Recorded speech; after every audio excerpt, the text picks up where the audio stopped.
Bienvenue dans ce nouvel épisode de Chaos Global, le journal télévisé du Courrier des Stratèges qui, chaque lundi soir, vous décrypte l'essentiel de l'actualité. Édouard, on va surtout parler d'Ukraine, puisque la semaine dernière a été assez agitée, mais enfin, l'Ukraine va être l'occasion de traiter de façon déguindée l'actualité, le reste de l'actualité. Nous allons parler d'Ukraine, puisque la semaine dernière, il y a eu une forte agitation, au cœur de laquelle d'ailleurs le courrier s'est trouvé, puisque nous avons distillé une information, à savoir que des troupes françaises étaient en partance pour la Roumanie, dans une logique de prépositionnement pour une intervention directe en Ukraine. Alors ça nous a valu beaucoup de commentaires, de critiques, de bouillonnements. Je me suis beaucoup amusé en voyant que France 24 avait repris le X, on ne dit plus le tweet, le X, que nous avions sorti sur le sujet, et qui ensuite a fait un démenti en disant que nous étions d'horribles conspirationnistes. J'ai noté que la presse d'État, puisque France 24 c'est une chaîne d'État, la presse d'État n'arrive même plus à endiguer sa stratégie de cordon sanitaire autour des prétendus conspirationnistes. Mais je proposais à Édouard, il y a 2 minutes, que nous consacrions l'essentiel de ce journal. On dira quand même quelques mots de solidarité avec les Palestiniens, mais l'essentiel de ce journal à l'analyse de ce que nous faisons en Ukraine, et notamment pour montrer que cette stratégie en Ukraine structure l'ensemble de l'actualité et de l'agenda français, ou en tout cas une grande partie de cet agenda. Alors concrètement, Édouard, est-ce que nous pouvons quand même, puisque j'ai affirmé que selon un certain nombre de sources, il eût semblé que le 2e régiment étranger d'infanterie stationné à Nîmes était en partance pour la Roumanie, avec une possibilité de déploiement futur à Odessa. Cette annonce que nous allons rediscuter a fait couler beaucoup d'encre. Qu'en est-il aujourd'hui, Édouard, de la situation des troupes françaises, et notamment des troupes de choc, celles qui sont susceptibles d'être alignées sur un champ de bataille? Qu'en est-il de la situation de ces troupes sur un possible déploiement un jour en Ukraine dans des conditions que nous allons discuter? Alors Eric, effectivement, premièrement, il faut rappeler qu'il y a un grand mensonge des gouvernements occidentaux, puisque des troupes de l'OTAN positionnées, il y en a depuis un moment. Positionnées près de l'Ukraine. Près de l'Ukraine, voilà. Il y en a ce qu'on appelle le flanc Est, alors sud-est, Roumanie, ou nord-est, Pays-Baltes. Il y en a depuis, pratiquement depuis le début de la guerre. Deuxièmement, alors attends que les gens comprennent, parce que là tu dis ça, mais pour beaucoup de gens c'est ah oui, c'est peut-être surprenant. Mais de quoi il parle, le monsieur? Ça veut dire, tu es en train de nous dire que l'OTAN, depuis le début de la guerre, a envoyé des troupes, une armée, des soldats en armes, soit dans les États baltes, soit en Roumanie ou en Pologne, avec une possibilité, enfin au cas où il faudrait intervenir. Voilà. Il y a eu aussi des manœuvres très démonstratives, de grande envergure en Pologne, donc tout ça fait partie du paysage.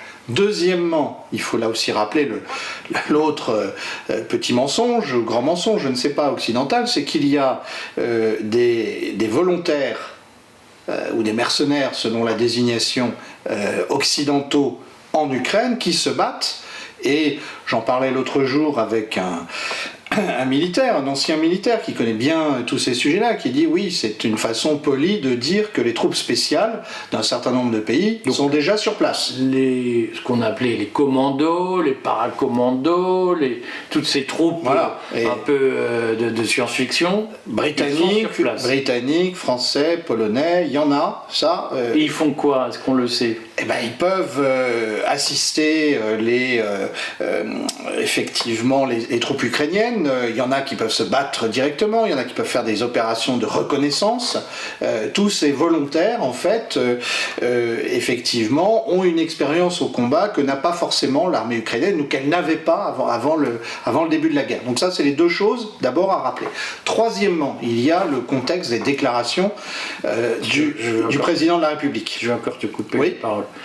Quand même, à un moment donné, pour faire le point des troupes dont on sait qu'elles sont déjà sur place.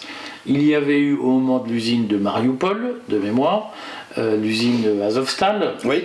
il y avait eu la rumeur qui avait circulé que des officiers étrangers étaient présents dans les sous-sols de l'usine. Il y a eu la rumeur que Poutine avait bombardé des troupes françaises, une soixantaine de soldats français près de Kharkov récemment. Plus récemment. Et entre les deux, il y a eu un tir de Kinjal sur un QG près de Lvov, un QG de l'armée ukrainienne ou de l'OTAN et l'armée ukrainienne en commun. Là aussi, alors ceux qui ont été les plus transparents, ce sont les Américains qui, après, ont fait savoir qu'il y avait eu, par hasard, une série d'accidents d'hélicoptères aux États-Unis. Ce qui a permis de faire passer le décès d'officiers pour le résultat d'accidents d'hélicoptères, pas d'une éventuelle intervention en Ukraine. Ce sont des choses qui évidemment sont tues, ça fait partie d'ailleurs, quand on regarde l'histoire de la guerre froide, ça se passait déjà comme ça. Il y avait des deux côtés, par exemple au Vietnam, il y avait des deux côtés des troupes engagées, camouflées, ça pouvait être des conseillers, comme on disait, ça peut être des volontaires, bon. Donc là, il n'y a rien de nouveau. Ce qui se passe simplement, c'est qu'Emmanuel Macron met sur la table la question officielle. Je vais quand même te perturber, on va encore m'engueuler en me disant que je te coupe tout le temps. Mais donc, est-ce que tu peux nous dire est-ce que tu nous dis qu'il y a un faisceau d'indices sérieux, confirmé de multiples sources, selon laquelle, depuis le 22 février 2022, des troupes étrangères, dont des troupes françaises, sont présentes sur le sol ukrainien et engagés probablement dans des combats ou en tout cas dans un dispositif militaire, soit sous couverture de mercenaires, soit directement sous leurs uniformes nationaux. Il y a les conseillers qui aident à la manipulation de matériel occidental qu'au départ les Ukrainiens ne savaient pas manipuler. Il y a si on prend le cas des Britanniques, il y a les pilotes de drones qui ont aidé au départ à des frappes depuis Odessa justement, puisqu'on va reparler d'Odessa, et qui à un moment ont demandé à être rapatriés parce que les frappes russes devenaient un petit peu trop répétées et dangereuses. Etc., etc. Donc ce sont des indices, ce sont des choses... en fait, Eric, ça nous ramène à la question dont nous travaillons depuis le début de la guerre d'Ukraine, mais dont nous travaillons aussi sur la guerre de Gaza.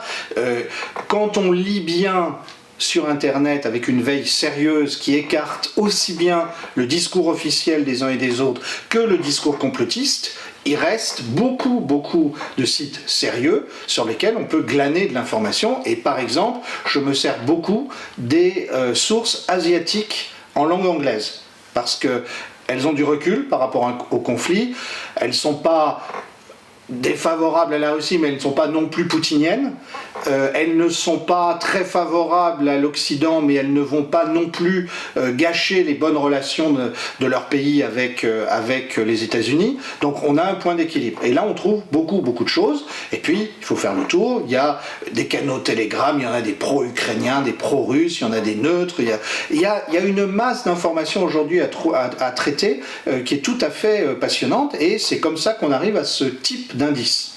Je te promets que tu vas parler de la déclaration de Macron mercredi. Mais je voudrais quand même, je profite puisque tu abordes ce sujet, que nous déguindons notre entretien, j'en profite quand même pour dire que nous ne nous fions pas que à des sources écrites sur Internet. En l'espèce, l'information sur le renforcement du dispositif français en Roumanie avec probablement un objectif, ou en tout cas un objectif plausible d'intervention en Ukraine, c'est par du renseignement humain, si j'ose dire, puisque nous pouvons vous le dire, donc plusieurs sources nous ont informés, nous informent, et ce sont des sources qui ne sont pas le concierge du café en face de la caserne du REI à Nîmes, ce sont des sources y compris très haut placés à l'état-major général des armées.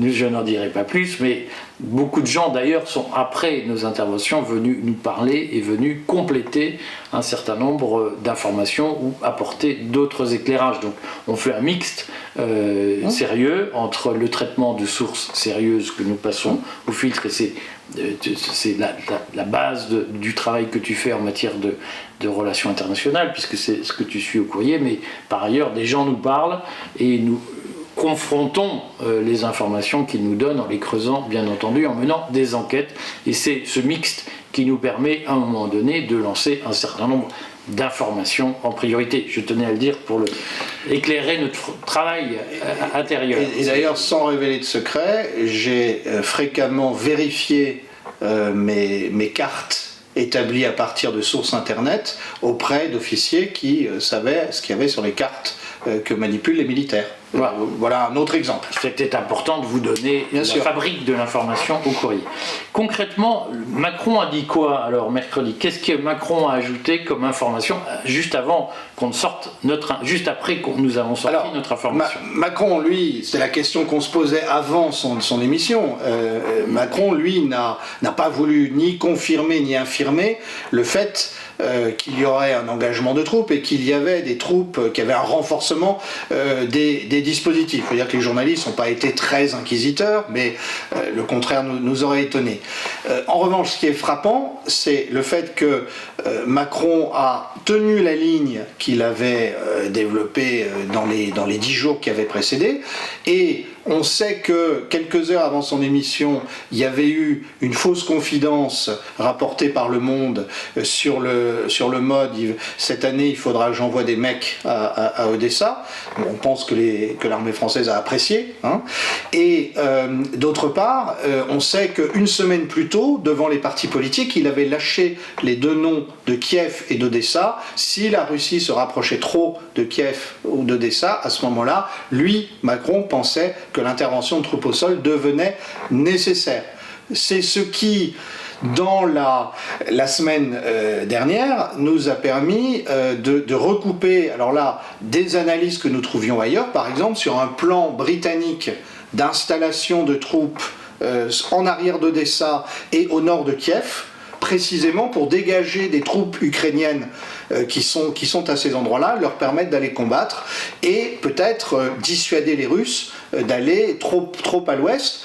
C'est le scénario qu'on appelle le scénario à la coréenne, par allusion à ce qui s'est passé dans les années 50, lorsque on a trouvé une ligne d'armistice nord-sud. Alors là, ça serait effectivement est-ouest, et cette ligne d'armistice, ça dissuaderait les Russes d'aller trop à l'ouest de l'Ukraine. Ce qui veut dire qu'en fait, tout le monde est paniqué, Macron le premier, par le fait que la ligne de défense ukrainienne est devenue beaucoup plus fragile qu'elle n'était il y a quelques mois. Est-ce que ça signifie qu'il y a un effondrement possible de l'armée ukrainienne sur le front? On a entendu Zelensky dire « Nous n'avons pas besoin de soldats étrangers, nous avons besoin d'obus et d'argent ». Est-ce qu'il faut croire Zelensky qui affiche une forme d'optimisme, ou bien est-ce qu'on peut interpréter des propos de Macron, le fait qu'il y a une vraie crainte aujourd'hui dans les états-majors occidentaux de voir le front s'effondrer et d'assister à une débâcle ukrainienne face à l'armée russe? Alors, la semaine dernière, toujours dans ce maelstrom effectivement autour des déclarations de Macron, Marianne, le magazine, s'est fait l'écho de propos tenus par des militaires français disant que le front ukrainien était très mal en point et qu'il était proche d'un effondrement. Donc tout ça se regroupe. Là aussi, les propos ont pu être démentis de manière ou d'une autre, dire que c'était exagéré, que c'était pas des sources officielles, etc. Il n'empêche qu'on constate que Marianne d'un côté, Southfront.press de l'autre, qui est un média internet en langue anglaise qui couvre les conflits du monde, nous-mêmes, nous sommes destinataires d'informations de gens qui tiennent à nous faire savoir que c'est problématique ce qui se passe parce qu'il y a une situation très précaire sur le front, il y a un sous-équipement de l'armée française et pourtant on a un président de la République qui pense que la France pourrait aller affronter éventuellement l'armée russe, en tout cas l'intimider en stationnant des troupes au sol en Ukraine. Alors, si on fait le point, moi j'ai retenu, pour que ce soit clair pour les auditeurs, puisqu'on est dans un maelstrom d'informations, de sources, nous sommes bien conscients que parfois des gens viennent nous parler pour nous intoxiquer, donc il y a un travail de vérification, de modération de ce qu'on entend qui est extrêmement important, mais moi ce que j'ai retenu, c'est il y a un renforcement que Macron n'a pas assumé publiquement, un renforcement des troupes envoyées sur le front en Roumanie, probablement en Lituanie, et qui sont potentiellement destinés à intervenir. Avec plus d'une semaine de manœuvres au camp de la Courtine, en Creuse, avec un article, je crois que c'est La Montagne, qui rapportait que un des militaires sur place dit oui, effectivement, on s'entraîne à prendre Guéret. Voilà. C'est au cas où il y aurait une guerre civile en France. Voilà. Et ce que j'ai retenu, c'est que le sujet, c'est quel est le plan d'intervention en cas de problème. Donc, moi, j'ai retenu à ce stade que il y avait une possibilité de renforcement ou d'intervention en Moldavie pour libérer un certain nombre de régiments ukrainiens qui protègent, en tout cas qui sont postés près de la frontière de la Transnistrie. Oui, d'ailleurs il y a eu une provocation ukrainienne en Transnistrie cette fin de semaine, donc on sent bien qu'il y a des forces qui essayent de pousser à un conflit. Alors on rappelle, la Transnistrie c'est une bande de terre très mince sur laquelle, qui est à l'est de la Moldavie, qui est coincée entre la Moldavie et l'Ukraine. On va vous mettre un plan pendant qu'il parle, pour ça vous verrez. Et il y a stationné là-bas 1500 soldats russes qui gardent un entrepôt de munitions et la Transnistrie, c'est un héritage de la chute compliquée de l'Union soviétique et du glacis autour de l'Union soviétique. C'est une partie de la Moldavie qui n'a pas voulu rester moldave. Et évidemment, du point de vue russe, vu que la population, qu'elle soit roumaine ou ukrainienne ou russophone sur place, elle est très favorable aux intérêts russes, mais évidemment c'est coincé entre la présence russe sur la rive gauche du Dniepr et puis cette bande de terre qui passe par Odessa et qui est riveraine de la mer Noire. Bon, alors on sent que finalement, s'il devait y avoir la provocation d'une intervention russe pour défendre les 1500 hommes qui se trouvent en Transnistrie, ça mettrait de l'huile sur le feu. La Russie se rapprocherait des territoires de l'OTAN, en particulier de la Roumanie. Est-ce que ça actionnerait à ce moment-là le type d'action auquel pense Emmanuel Macron? On voit bien qu'on est dans une situation qui n'est pas anodine. Même si les uns et les autres se moquent de Macron dans le monde en disant la grenouille qui veut se faire aussi grosse que le bœuf, c'est un peu la teneur des propos, eh bien malgré tout c'est très très explosif, d'autant plus que Zelensky visiblement n'a plus rien à perdre. Qu'en est-il d'Odessa, puisqu'on a beaucoup parlé, enfin moi en tout cas j'ai beaucoup d'informations sur laquelle Odessa est un enjeu stratégique majeur qui ne doit pas tomber aux mains des Russes. Qu'est-ce que tu peux nous en dire? Alors, premièrement, Odessa, c'est effectivement un port très important pour l'économie ukrainienne depuis 1991. C'est ce qui permettait à l'Ukraine de commercer avec la Turquie et avec la Russie, d'ailleurs quand il y avait encore des relations commerciales avec la Russie. Si les Russes occupaient la rive de la mer Noire et s'ils prenaient Odessa, l'Ukraine restante est totalement enclavée. Donc c'est un vrai problème. Alors, il y a un an à peu près, il y aurait eu des discussions entre les services américains et les services russes, prévoyant qu'Odessa pourrait être une ville libre, en tout cas qu'il y aurait un libre accès pour les Ukrainiens à la ville d'Odessa et donc au commerce maritime. Bon. Alors, ce sont des choses qu'on lit là, une fois, deux fois, ensuite on n'en reparle plus. Est-ce qu'il s'est passé quelque chose, c'est-à-dire est-ce que le raidissement des deux côtés, russe et occidental, fait qu'aujourd'hui ça n'est plus à l'ordre du jour et que donc les Occidentaux commencent à paniquer en disant mais finalement les Russes veulent bien prendre Odessa et pour l'Ukraine c'est catastrophique. Et puis n'oublions pas aussi qu'un des facteurs déclenchants du conflit avant 2022, c'est la volonté d'installation par les Britanniques de bases navales le long dans la partie ukrainienne de la mer Noire. Et donc les Britanniques vont perdre l'ensemble des espoirs qu'ils avaient fondés de menacer la marine russe à Sébastopol. Donc tout ça fait que c'est un vrai enjeu. Est-ce qu'Emmanuel Macron veut se rendre intéressant sur le sujet? Est-ce qu'il prend parti dans un débat entre factions au sein de l'OTAN? Ce sont des choses qu'on pressent, mais sur lesquelles nous allons continuer à travailler ces jours-ci. Sur ces entrefaites, élection présidentielle en Russie, et Vladimir Poutine est réélu avec un score digne, peut-être pas de Staline, mais presque.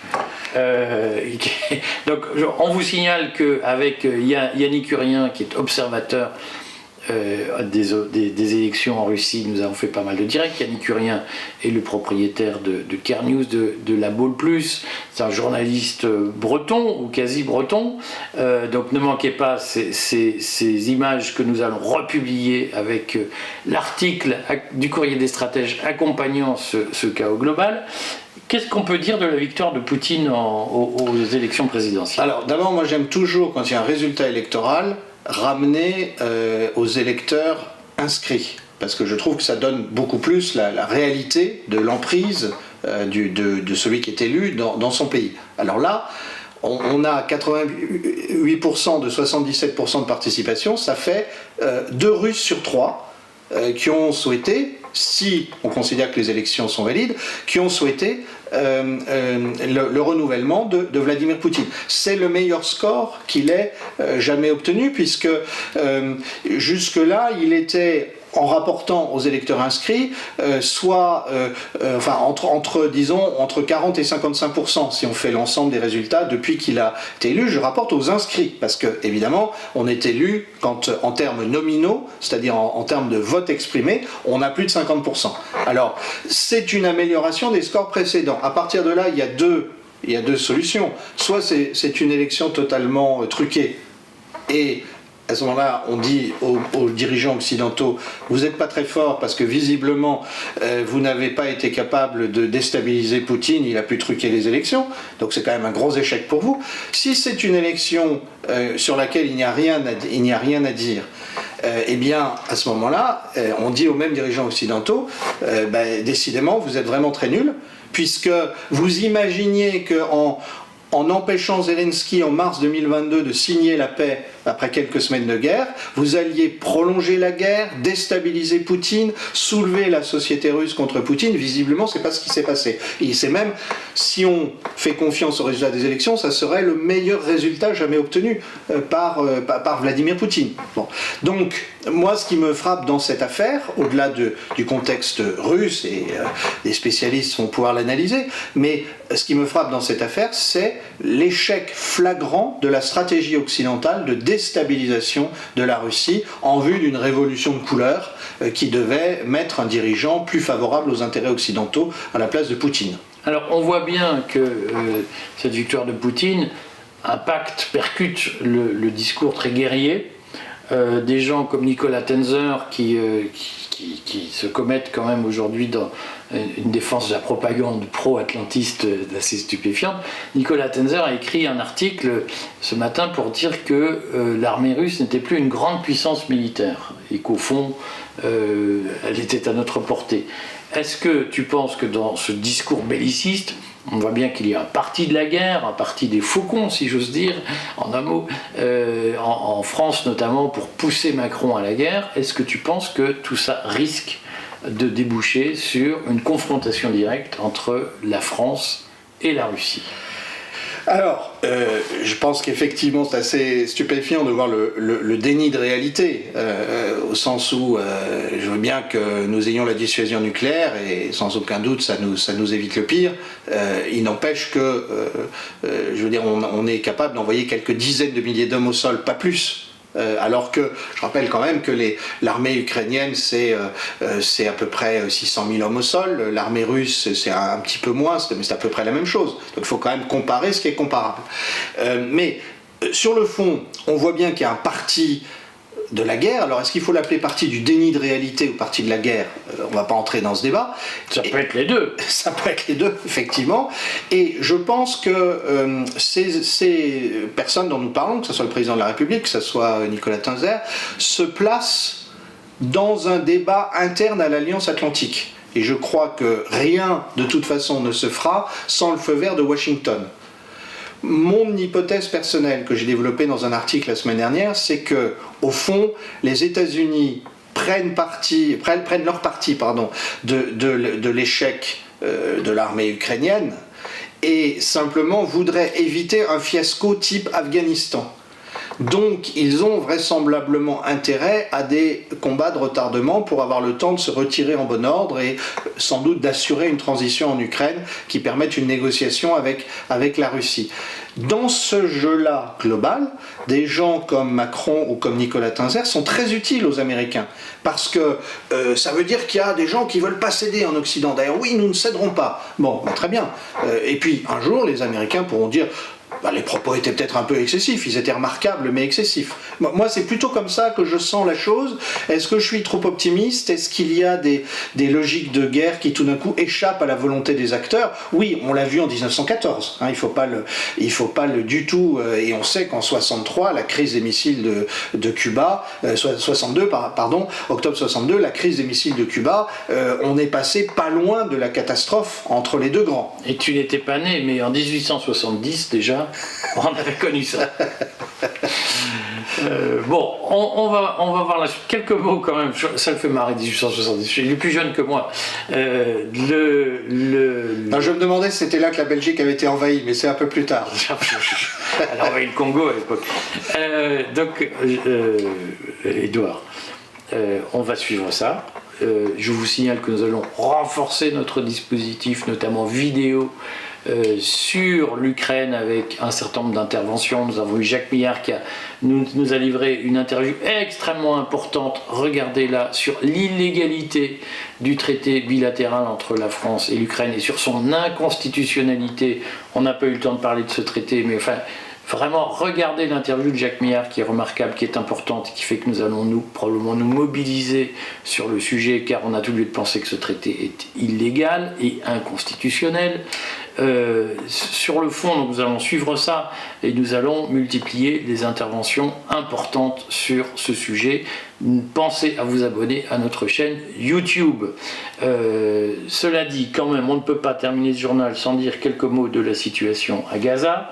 Dieu soit loué, les États-Unis sont parvenus à juguler pour l'instant l'obsession qu'avait Benjamin Netanyahou d'envahir Rafah et de faire un carton à Rafah. Mais que se passe-t-il en ce moment à Gaza quand même? Nous rappelons que Gaza vit un massacre massif de populations civiles, d'enfants. C'est une honte pour l'Occident de couvrir ça au nom des événements du 7 octobre. Les événements du 7 octobre étaient totalement dramatiques et scandaleux, mais rien n'excuse qu'en contrepartie, plusieurs dizaines de milliers de civils soient massacrés dans des conditions abominables. Que se passe-t-il en Palestine? Alors effectivement, Benjamin Netanyahou est coincé, il y a une forte pression américaine d'une part, et puis d'autre part, l'armée israélienne est coincée sur le terrain aussi. On n'en a pas parlé beaucoup la semaine dernière, mais depuis 15 jours, depuis notre dernier bulletin sur le sujet, il y a des combats, aussi bien au nord de Gaza, à Gaza même, que à Khan Younes, et qui rendent sceptiques sur le succès d'une opération au sol à Rafah. Là-dessus vient se greffer le fait que le gouvernement israélien avait En fait, son plan d'origine, c'était l'expulsion des Palestiniens de Gaza, en particulier vers le Sinaï. Et donc là, lorsque les Américains ont demandé à Netanyahou quels étaient ses plans pour déplacer à nouveau la population dans la bande de Gaza, si jamais il y avait une attaque sur Rafah, les Israéliens n'avaient rien à fournir. Donc c'est pour ça qu'en ce moment, on est dans cette situation à la fois, heureusement, de suspension du plus terrible, militairement parlant. Pour le reste, la situation est absolument dramatique. Il y a eu un peu de convoi qui a pu rentrer au nord en fin de semaine, là, vendredi, samedi, mais c'est pas assez pour les gens qui vivent au nord. Et puis, il y a ces scènes atroces et répétées de tirs israéliens sur des attroupements de gens qui viennent chercher le peu de vivres qu'ils peuvent trouver au nord. Et on sait, comme au sud, la situation humanitaire est dramatique. Donc, il ne faut surtout pas se démobiliser sur le sujet, c'est loin d'être fini. Bon, on en reparlera. On reçoit théoriquement Thierry Messant mercredi.